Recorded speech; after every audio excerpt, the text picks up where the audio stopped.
Next 9 news में आपका बहुत बहुत स्वागत है। मैं हूं आपके साथ अबरारुल हक रहमान।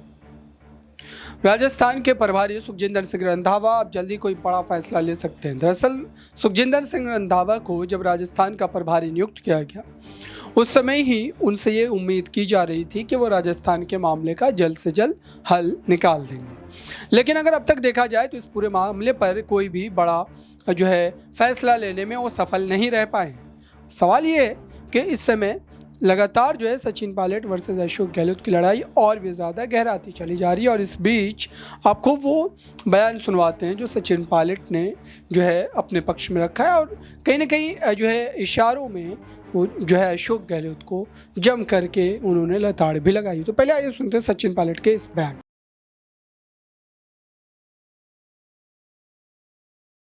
आगाज करेंगे सचिन पायलट, सचिन पायलट, सचिन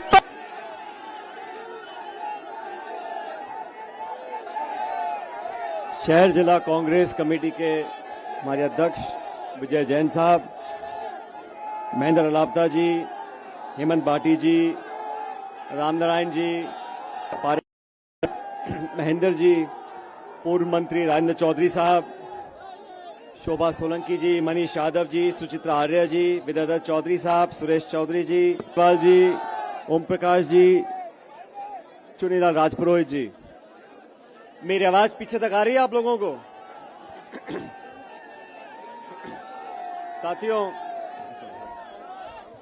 साथियों, मैं सबसे पहले आप सभी लोगों का बहुत बहुत धन्यवाद करना चाहता हूं। आज इस भीषण गर्मी में, मई के महीने में, दोपहर को 1 बजे आप सब हमारी जन संघर्ष यात्रा के शुरुआत में, दोस्तों,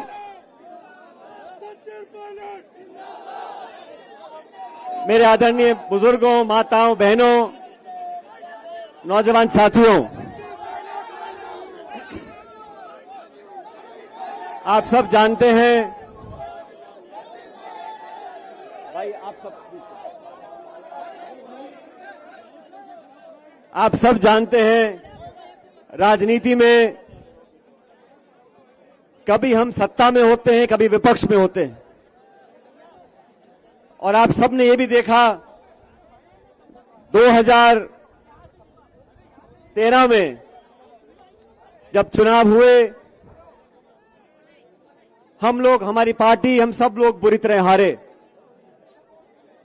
और 2013 से लेकर 2018 तक जो समय था, वो समय हम सबके विपक्ष में रहने का था। हमने विपक्ष में रहकर, जो उस समय की मुख्यमंत्री थी वसुंधरा राजे जी, उनके पास इतना बहुमत था जो आजादी से लेकर अब तक इतना बहुमत किसी के पास नहीं रहा। 200 में से 163 विधायक बीजेपी के हुआ करते थे। उन 5 सालों में कांग्रेस पार्टी का अध्यक्ष बनने का सौभाग्य मुझे प्राप्त हुआ। लगातार उस शासन में जो गड़बड़ियां थी, उसका पर्दाफाश करने का काम हम लोगों ने किया था। आप सब जानते हो, ये देश, ये प्रदेश इस बात का गवाह है। वसुंधरा जी के कार्यकाल में लगातार भ्रष्टाचार हुआ, खुलेआम हुआ, और वसुंधरा जी को ललकारा हम लोगों ने। हमने चैलेंज दिया, आपके पास बहुमत हो सकता है, आपके पास सत्ता हो सकती है, आपके पास शासन हो सकता है, लेकिन जनता को लूटने का लाइसेंस आपके पास नहीं है। जो आरोप उस समय लगे थे, मैंने आरोप लगाए थे अध्यक्ष होते हुए, हमारी पार्टी के तमाम नेताओं ने आरोप लगाए थे, सम्मानीय अशोक गहलोत साहब ने आरोप लगाए थे। बजरी माफिया, शराब माफिया, जमीन माफिया, लोगों के बीच में घोटाला हुआ, 40,000 करोड़ रुपए का घोटाला हुआ। जब घोटाला हम लोगों ने पकड़ा तो सारी लीज कैंसिल कर दी। लेकिन लीज कैंसिल करने से अपराध कैंसिल नहीं होता।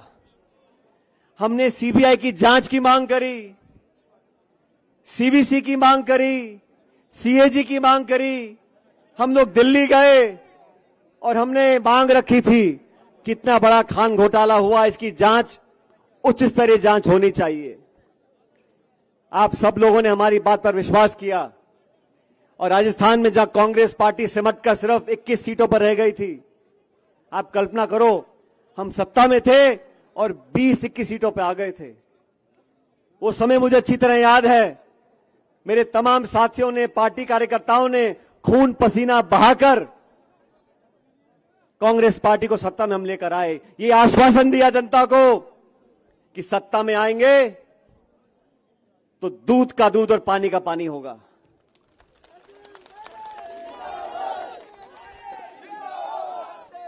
अभी 2 दिन पहले कर्नाटक में चुनाव पूरे हुए। वहां की भाजपा सरकार को हम सब ने कहा और सही कहा कि ये 40% की सरकार है, ये कमीशन खोर सरकार है। और उसी का कारण है जब कर्नाटक में मतदान हुआ, आज हमारी पार्टी को बहुमत मिल रहा है वहां पर, तो इसलिए मिल रहा है, हम भाजपा को इसलिए आचार किया। कांग्रेस हम सब लोग जनता के बीच गए, अपनी बात को रखा और जनता ने आज मन बनाया कि भाजपा सरकार की विदाई तय करी कर्नाटक के अंदर। मैंने 3-3.5 साल तक इंतजार करने के बाद हमारी सरकार को, सम्मान्य मुख्यमंत्री जी को मैंने चिट्ठी लिखी, मैंने आवेदन किया उनको। मैंने कहा आपने और हमने मिलकर जो तमाम आरोप लगाए थे, अब लगभग 3.5 साल हो गए, इन आरोपों की जांच होनी चाहिए। मैं आपसे पूछना चाहता हूं, उन आरोपों की जांच होनी चाहिए कि नहीं होनी चाहिए? मैं 1.5 साल तक चिट्ठी लिखता रहा। मैंने कभी सार्वजनिक रूप से इस बात को नहीं कहा।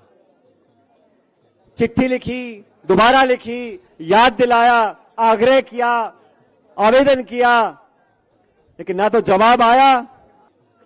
मौन व्रत रखा और 1 दिन का अनशन किया। यह कहा कि वसुंधरा जी के कार्यकाल में जो तमाम आरोप लगे थे, हमने लगाए थे, भ्रष्टाचार हुआ था, उसकी जांच करें। आज से ठीक 1 महीने पहले जबान की कीमत होती है और आप लोग अच्छी तरह जानते हो, मुझे भी राजनीति में 20-23 साल हो गए।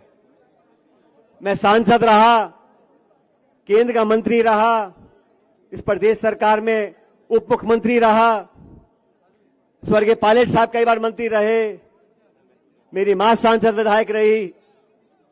पिछले 45 सालों से हम राजनीति में हमारी निष्ठा पर, हमारी ईमानदारी पर हमारे विरोधी भी उंगली नहीं उठा सकते। तो आपने सुना जिस तरीके से सचिन पायलट इस पूरे मुद्दे पर अपने पक्ष को रख रहे हैं, जाहिर सी बात है कि इसके जो परिणाम हैं ये अशोक गहलोत के लिए अच्छे नहीं होंगे और साथ ही पार्टी के जो तमाम जो बड़े नेता हैं प्रदेश के, उनके लिए भी कहीं ना कहीं ये जो है खेल काफ़ी ज़्यादा मुश्किल होता चला जा रहा है। देखते हैं कि सुखजिंदर सिंह रंधावा क्या वाकई सचिन पायलट के पक्ष में कोई फैसला सुनाएंगे, क्योंकि लगातार उनको ये कहा जा रहा है, उनके बारे में ये कहा जाता रहा है कि वो सचिन पायलट की तरफ ज़्यादा झुकाव रखते हैं। इस खास रिपोर्ट में बस इतना ही। देखते रहिए ताज़ा तरीन खबरों के लिए नेक्स्ट 9 न्यूज़ को। धन्यवाद।